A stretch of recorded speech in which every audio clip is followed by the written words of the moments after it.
میں تو کہتا ہوں کہ آج جلسے بزنس ہو گئے ہیں، آج جلسے تجارت ہو گئے ہیں، آج جلسے کمرشیل پوائنٹ سے ہوتے ہیں۔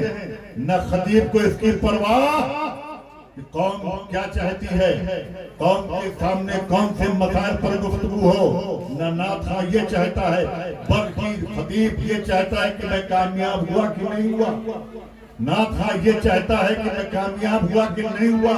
عزیزان ملت، انما الاعمال بالنیات، اگر نیت پاکیزہ نہیں ہے، نیت طاہر نہیں ہے، نیت پاکیزہ نہیں ہے تو یاد رکھنا کوئی بھی کام کرو، اگر نیت تمہاری پاکیزہ نہیں ہے تو وہ کام پاکیزہ نہیں ہو سکتا۔ آپ خطاب کرو اور تمہاری نیت یہ ہو کہ تم کامیاب ہو جاؤ تو تم کبھی کامیاب نہیں ہو سکتے، بلکہ تم یہ سمجھو کہ ہم دین کی خدمت کرنے آئے ہیں، دین کا پیغام سامعین کی سماعتوں کے حوالے کریں۔ بسم اللہ الرحمن الرحیم۔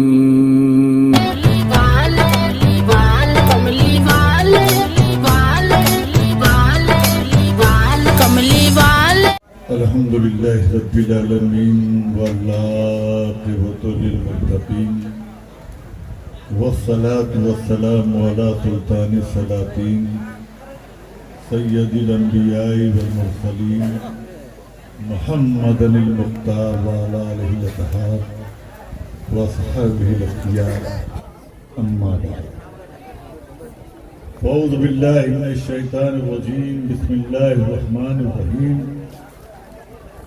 اهدنا الصراط المستقيم، صدق الله مولانا العلي العظيم، صدق رسوله النبي النبي المتين المتين الكريم، ونحن ولا ذلك من الشاهدين والشاكرين، والحمد لله رب العالمين۔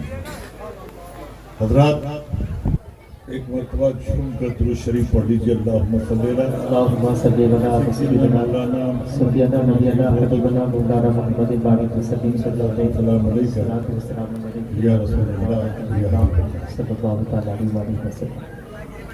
جنید اشرف جب پڑھ رہے تھے تو بڑا کیفیت تھی، بڑا سرور تھا، لیکن چونکہ موسم کا بھی خیال رکھا جائے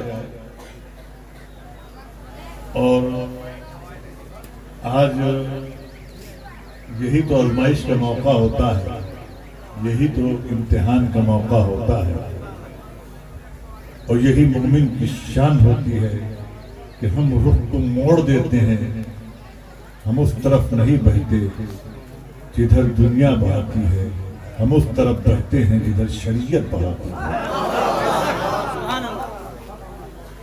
ہم نے کربلا میں حفاظت کے لیے سر دینا گوارا سمجھا، دین حق کے پرچم کو بلند کرنا کے لیے گھر کے بچے بچے کی قربانی دینا گوارا سمجھا، لیکن پرچم حق جھک جائے یہ گوارا۔ موسم لاکھ انگڑائی لے لیکن ہم مدح رسالت میں کوئی کمی نہیں کریں گے، ہونا تیار ہے۔ میرا پہلی مرتبہ اتفاق، میرا ایک شعر بڑا مشہور ہے کہ جو حوصلے نہیں رکھتے وہ ماری جاتے ہیں، جو حوصلے نہیں رکھتے وہ مارے جاتے ہیں، چراغ خود نہیں جلتے جلائے، چراغ خود نہیں جلتے جلائے جاتے ہیں۔ حضرات، آج آپ کو چراغ جلانا ہے۔ دوستو، آج کا جو معاشرہ، آج کا جو ماحول ہے، آج کے جو حالات، وہ ملک ہندوستان کے ہوں یا بیرون ملک کے ہوں، اسلام پر انگشت نمائی ہوتی ہے، اسلام پر انگلیاں اٹھائی جاتی ہیں، قرآن کے تقدس اور قرآن کی عظمت کو پامال کرنے کی ناپاک کوششیں چل رہی ہیں۔ اس کے لیے کوئی اور ذمہ دار نہیں، اس کے لیے ہم ذمہ دار ہیں، ہماری بدعملیاں ذمہ دار ہیں۔ آج ہم اتنا بے عمل ہو گئے ہیں کہ ہماری بے عملی کی بنیاد پر ہمارے مذہب پر انگلی اٹھائی جائے. میں نے جس آیت کریمہ کی تلاوت کا شرف حاصل کیا ہے اس کا سیدھا سادھا ترجمہ ہے کہ اے اللہ ہمیں سیدھے راستے پہ چلا. اور علماء کرام بیٹھے ہیں کہ سیدھے راستے پر وہی چل سکتا ہے جس کو رب کی ہدایت مل جائے. پوری عالم انسانیت میں رب نے جس دین کو پسند کیا وہ دین اسلام اور جس سے ہدایت کا خطاب کیا جا رہا ہے وہ ہے مسلمان کہ سیدھے راستے پہ چلا. آج بتائیے مدتیں بیت گئی, عمریں گزر گئی, صدیاں نکلتی چلی جا رہی, سال گزرتے چلے جا رہے ہیں, لیکن محمد مصطفیٰ کی امت جہاں کھڑی ہے وہیں کھڑی ہے. آپ اپنے ذہن بنا رکھا ہے کہ ہم کسی کی بات کو نہیں مانیں, جو ہمارا دل کہے وہ کریں گے. اب آئیے تصوف کے لیے چلتا ہوں. یہی دل مومن بنا اور یہی دل ایمان سے دور کر دیتا. ٹھہر کر گفتگو کر رہا ہوں, موسم کو جب جائیے برفنے دیجیے, ہم لوگ بھی چلتے رہتے ہیں. آنکھ اٹھی, محبت نے انگڑائی لی, دل کا سودا ہوا چاندنی رات میں, اور تیری نظروں نے کچھ ایسا جادو کیا لٹ گئے ہم تو پہلی ملاقات میں. عزیزانے ملت دلالیاں جاگی کہ ہدایت جس کو رب دے گا, مگر سوال پیدا ہوتا ہے کہ جب رب ہدایت دے گا تو کیوں لوگ بھٹکے ہوئے. اسی لیے صوفیہ کہتے ہیں کہ کچھ رب نے انسانوں کو اختیار دیا. قرآن اور حدیث میں اچھے برے کا فیصلہ ہو گیا ہے اور کچھ ذمہ داریاں تم پر چھوڑ دی گئی ہیں. چونکہ مسلمانوں یہ دنیا تمہارے لیے آرام کی جگہ نہیں بلکہ یہ تمہارے لیے امتحان کی جگہ ہے. بتاؤ امتحان میں آدمی کامیاب ہونا چاہتا ہے کہ نہیں ہونا؟ لوگ بلڈنگیں بنواتے ہیں, آشائش مکان بنواتے ہیں, اس میں طرح طرح کے کلردار خوبصورت کلر لگواتے ہیں. کبھی سوچا کہ جو دائمی زندگی جہاں گزارنی ہے اس کا بھی کچھ انتظام کرتے رہتے ہیں. آج کی قوم علماء کی تعظیم بھول گئی ہے. اسی لیے تمہارے اوپر جو مصیبتیں آئی ہیں اس کے ذمہ دار لوگ کہتے ہیں کہ حکمراں ہیں, لیکن احمد رضا اس منچ سے یہ کہنا چاہتا ہے کہ دنیا کی کوئی حکومت نہ مسلمانوں کو ذلیل کر سکتی ہے نہ مسلمانوں کو رسوا کر سکتی ہے, بلکہ مسلمان اپنی رسوائی اپنی بے عزتی کا خود ذمہ دار ہے. اس لیے کہ جب سے مسلمانوں نے خدا کی رضی کو چھوڑ دیا ہے تو جب تم نے رب کی نافرمانی پر تم آمادہ ہو گئے ہو تو بتاؤ رحمت خدا بندی کا نزول تم پر کیسے ہو. آپ نماز نہ پڑھے, آپ روزہ نہ رکھے, آپ عالموں کی تعظیم نہ کریں اور یہ سوچیں کہ رب کی بات کو نہ مانے تو رب آپ کی کیوں بات مانے. جب آپ رب کے حق کو نہیں مانتے تو رب آپ کی عرضیات کیوں مانے. لیکن میرا رب کریم ہے, رحیم ہے, وہ ہماری خطاؤں کو نہیں دیکھتا, مصطفیٰ کریم کے صدقے میں سب معاف کر دیتا. یہ جلسے کا موقع نہیں, میں تو کہتا ہوں کہ آج جلسے بزنس ہو گئے ہیں, آج جلسے تجارت ہو گئے ہیں, آج جلسے کمرشیل پوائنٹ سے ہوتے ہیں. نہ خطیب کو اس کی پرواہ کہ قوم کیا چاہتی ہے, قوم کے سامنے کون سے مسائل پر گفتگو ہو, نہ ناتھا یہ چاہتا ہے, بلکہ خطیب یہ چاہتا ہے کہ میں کامیاب ہوا کہ نہیں ہوا. نہ تھا یہ چاہتا ہے کہ میں کامیاب ہوا کہ نہیں ہوا. عزیزان ملت انما الاعمال بالنیات.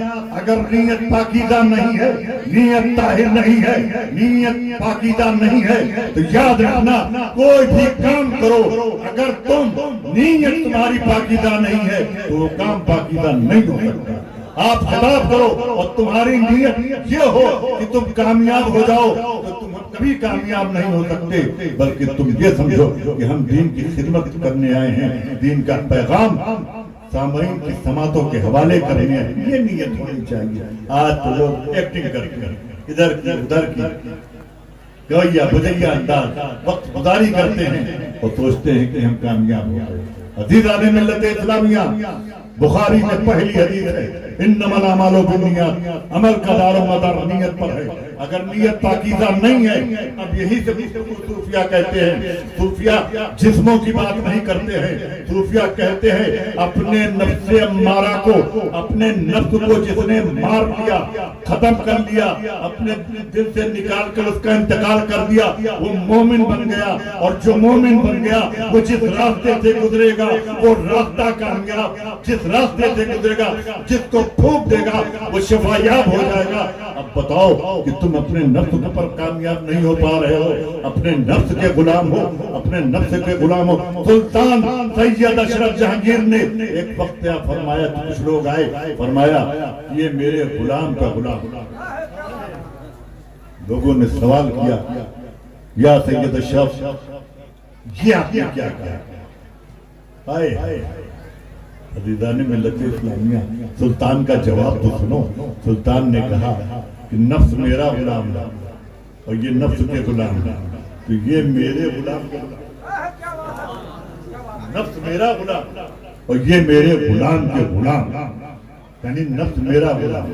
نفس نے کبھی اولیاء کرام پر حکومت نہیں کی. آپ جاتے ہو, آج کا مولوی, آج کا عالم بھی ذمہ دار ہے کہ بزرگوں کی کرامتیں بیان کرتا ہے کہ غریب نواز نے یہ کیا, مخدوم اشرف نے یہ کیا, غوث اعظم نے یہ کیا, حضرت سراج راکھی نے یہ کیا, علاء الحق پنڈوی نے یہ کرامت دکھائی. ہمارے بزرگ کرامت دکھلانے نہیں آئے تھے, رسول اللہ کا پیغام لے کے آئے تھے. پیغام کی بات نہیں ہوتی, تم بزرگوں کی کرامت بیان کر کے وقت گزاری کرتے ہو. میں کہتا ہوں جب تم بزرگوں کی کرامت بیان کرتے ہو تو بزرگوں کی روح نہیں خوش ہو سکتی, بلکہ بزرگوں کے لائے ہوئے مشن کو بیان کرو گے تو تم دنیا میں بھی کامیاب ہوگے, آخرت میں بھی کامیاب ہوگے. نعرہ تکبیر, نعرہ رسالت, فیضان محدث اعظم. کیا بات ہے ہمارے بزرگ. میں تو کہتا ہوں کوئی جادوگر تھے جن کے جادو کی چرچا چاہیے. غریب نواز کا مشن کیا تھا؟ دین اسلام, خدا کی وحدانیت کا پرچار. غوث اعظم کا مشن کیا تھا؟ خدا کی وحدانیت کا پرچار. مخدوم اشرف کا مشن کیا تھا؟ خدا کی وحدانیت کا پرچار. علاء الحق پنڈوی کا مشن کیا تھا؟ اللہ کے مقدس رسول کا تذکرہ, دین اسلام کا پیغام پہنچانا. آج اس کی بات ہوتی ہے.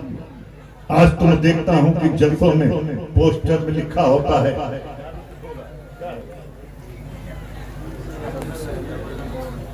ایک بزرگ کا تذکرہ ہے. میں تو یہ کہتا ہوں کہ کانفرنسوں میں مدنی تاجدار کانفرنس, فلاح کانفرنس, اور بات ہوتی ہے شخصیتوں کی, تورا پیر مورا پیر, مورا پیر تورا پیر, یہ سب چلتا ہے. بزرگوں کا تذکرہ ہی نہیں چلتا. اور لوگ کہتے ہیں کہ رضا میاں صاحب ایسا بولتے ہیں. میں نے ہمیشہ یہ کہا ہے کہ میں وہ شخص نہیں ہوں کہ جو طوفانوں میں بہ جاؤں. میں طوفان کو موڑنے کا جذبہ رکھتا ہوں, اس لیے کہ ہم نے اپنے بزرگوں کے کردار کو اپنانے کی کوشش کیا ہے. ہمارے اولیاء کرام نے طوفان کو طوفان نہیں سمجھا بلکہ موڑ دیا. حکم دے دیا کشتی کو تو ٹھہر جا تو ٹھہر گئی، پانی کو کہا ٹھہر جا تو ٹھہر گئی۔ یہ اس لیے تھا کہ انہوں نے اپنے نفس مارا کو مار کر اپنی پوری زندگی خدا کے پیغام کو خدا کی راہ میں صرف کر دیا۔ اب جب اللہ کے مقدس اولیاء کرام نے اپنی زندگی کو مولا کی راہ میں قربان کر دیا تو بتاؤ مولا ان کی سنے گا یا میری سنے گا؟ اب اگر وہ پیڑ سے کہتے ہیں تو پیڑ کی ضرورت نہیں وہ ٹھہرے۔ اگر بزرگوں کا یہ کردار تھا، پانی سے کہہ دے تو پانی ٹھہر جائے، دریا کی روانی سے کہہ دے تو دریا کی روانی ٹھہر جائے، تو غیالی کا رخ موڑ دے، طوفان کا رخ موڑ دے۔ وہ اس لیے نہیں بلکہ اس لیے جب رب راضی تو بتاؤ دنیا میں کون ایسا ہے جس سے رب راضی ہو اس کا کوئی کچھ بگاڑ نہیں۔ عزیزان ملت اسلامی، تقریر کا وقت نہیں، یہ میلہ ہے، ایک بزرگ کے میلے میں آپ عرس میں، بلکہ میلے کو عرس بنا دیا جائے تو بڑا اچھا ہے۔ عرس کا جواب دیتے دیتے تھک جاتے ہیں، کچھ خطائیں ہوتی ہیں، مبالغہ رہی، علماء کرام بیٹھے ہیں کہ ہمارے علماء کرام میں وہاں اتنا غلو ہے شخصیتوں کے چکر میں کہ مت پوچھئے۔ اپنے پیر کی عظمت بیان کرتے کرتے اتنا بڑھ جاتے ہیں کہ پتہ ہی نہیں چلتا کہ کہنا کیا کریں۔ یہ تو اچھا ہوا کہ نبوت کا دروازہ بند ہونے کا حکم آ گیا، ورنہ ہر گلی میں ایک نبی ہوتا اور اس کے لیے مار ہوتی۔ بتائیے کیا بنا رکھا ہے دین کا؟ ہم نماز پڑھتے نہیں، ہم روزہ رکھتے نہیں، بس تعبیر دے دو پیر صاحب، تعبیر سے کام چل جائے گا۔ پیر صاحب بڑی درد ہے، کیوں نہ درد ہوگی، اور پیر صاحب بھی بڑی مستی میں تعبیر لکھتے ہیں۔ اور میں نے ایسے بھی قلندر کو دیکھا ہے کہ جب اس کے پاس کوئی جایا کرتا تھا، حضرت محمد طیب صاحب علیہ رہے تو رضوان، تو کہتے تھے نماز پڑھتے ہو؟ تو اس نے کہا نہیں، تو کہ میری تعبیر ہے کہ تم اللہ کے حق نہیں ہو، میرے کیا ہوگا؟ جس کا کلام میں لکھ کے دوں گا اس کو کیا تم مانتے ہو؟ جب قرآن کو نہیں مانتے تو وہی تو کلام کا تعبیر ہے۔ عزیزان ملت اسلامی، اخلاقیات پیدا کی گئی۔ آج میرا بڑا موڈ تھا کہ میں اس آیت پر بڑی تفصیلی گفتگو کروں گا، لیکن موسم کی حرارت کو دیکھ کر، چونکہ جلسہ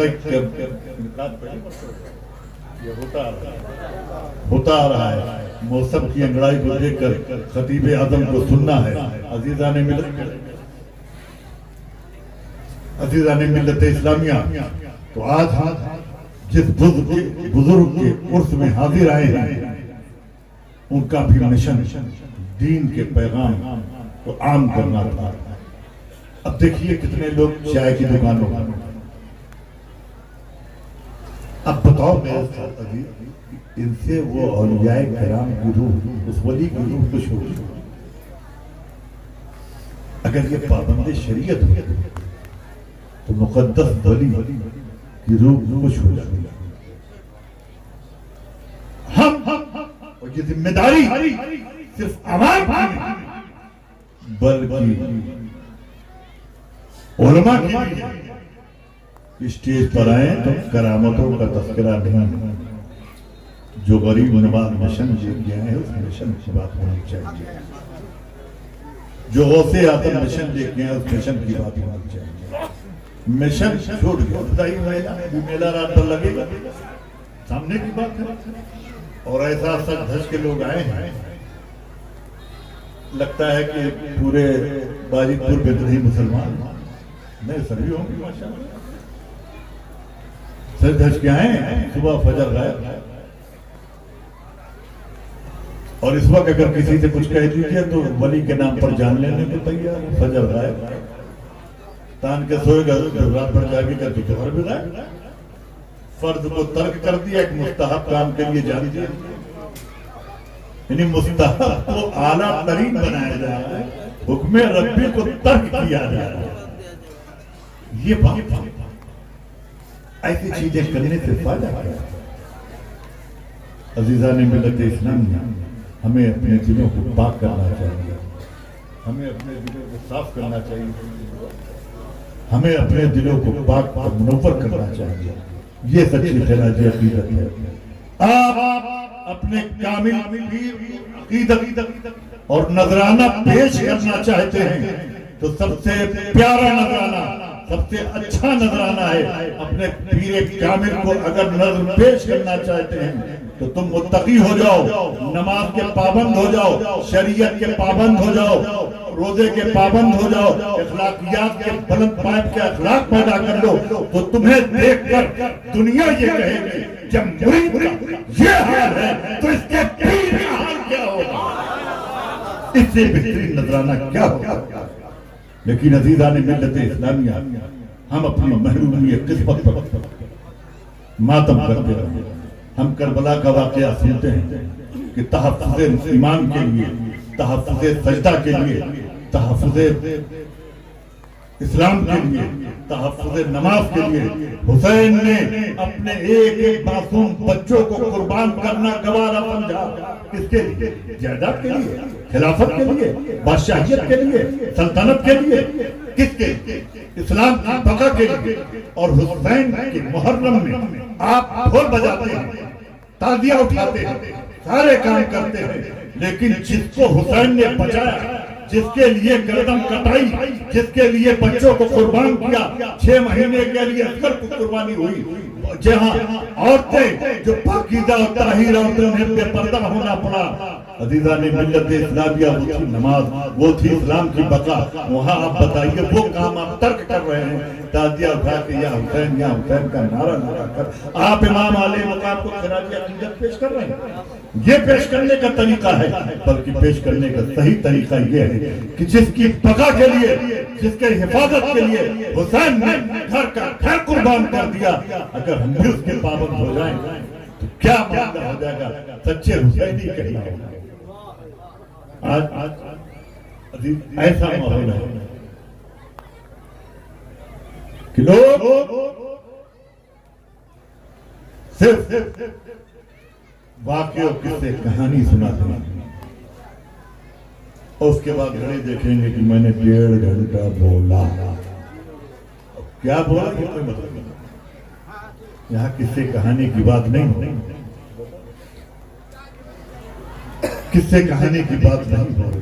عزیزان ملت اسلامیہ، جس بزرگ ولی کے عرس میں تم شامل ہو، وہ بھی اس دیہات میں کوئی نہ کوئی پیغام لے کے آئے ہوئے ہیں، اور یقیناً وہ پیغام دین رسول کے لیے رہا ہوگا.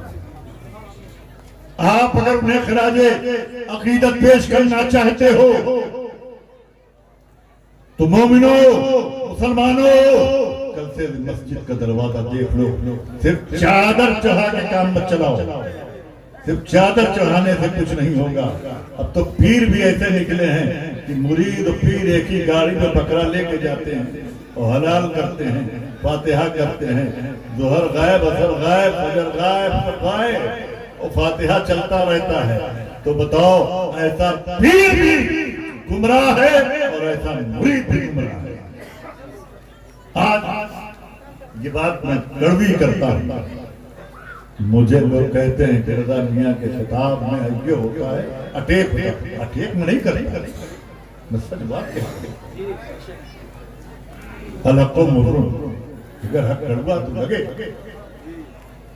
آپ بتاتے ہیں کہ کربلا میں یہ واقعہ ہوا، تو اب آئیے کربلا میں واقعہ کیوں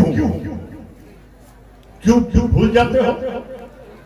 حسین گردن کا کٹنا یاد ہے، وجہ کیا ہے، سبب قتل کیا ہے؟ اسلام کی بقا. تو سبب پر عمل کرنا چاہیے، وہ بھول گئے، تازیہ اٹھا کے گھوم رہے ہیں اور سب سے بڑے عاشق حسین کہلانے کی کوشش کر رہے ہیں.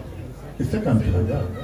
حسین نے جس دین کی حفاظت کے لیے، جس کی حفاظت کے لیے اپنے گھر کو قربان کیا، کیوں نہیں اس کے پابند ہوتے؟ اس کے پابند جس دن ہو جاؤ گے، جس راستے سے تم گزرو گے، وہ راستہ مہکے گا، وہ راستہ چمکے گا، وہ راستہ مہکے گا. عزیزان ملت اسلامیہ، آج وقت ایسا نہیں ہے کہ بڑی تفصیلی گفتگو کی جائے. رب فرماتا ہے اہدنا الصراط المستقیم، اے اللہ تو ہمیں سیدھے راستے پہ چلا. یہ توفیق کی بات ہے. عزیزان ملت اسلامیہ آمین کہو، اور یہ کہو، یہ دعائیہ کلمات ہے سورہ فاتحہ کا. یہ اللہ تو ہمیں سیدھے راستے پہ چلا، اے اللہ تو ہمیں نمازی بنا دے، اے اللہ تو ہمیں آنے والے رمضان میں روزہ رکھنے کی توفیق دے. آمین کہو. اچھا کل سے جو لوگ نماز نہیں پڑھتے، نہیں کل سے کتنے لوگ نماز پڑھیں گے؟ ہاتھ اٹھاؤ. نماز پڑھے کتنے لوگ کل سے نماز کی پابندی کریں؟ سبحان اللہ. ایسا لگتا ہے کہ جیسے میں نے کوئی بہت غلط بات کر دیا ہے کہ کوئی کہ جس کی وجہ سے لوگ کا ہاتھ نہیں اٹھا. میں کل سے کتنے لوگ نماز کی پابندی کریں گے؟ اچھا کتنے لوگ اپنے گھر میں بھی چاہتے ہیں کہ بیماری نہ آئے؟ ہاتھ اٹھاؤ. کتنے لوگ ہیں جو چاہتے ہیں گھر میں بیماری نہ آئے؟ سب چاہتے ہیں. تو اگر آپ نماز کی پابندی کیجئے تو آپ کے گھر میں کوئی بیماری نہیں آئے گی، کوئی مصیبت نہیں آئے گی، کوئی بلا نہیں آئے گی، کوئی آفت نہیں آئے گی. کر کے تو دیکھو. بنائیں تمہاری تحریر پر قدم رکھنے کی جرات نہیں کرے. کر کے تو دیکھو. مومن بن کے تو دیکھو.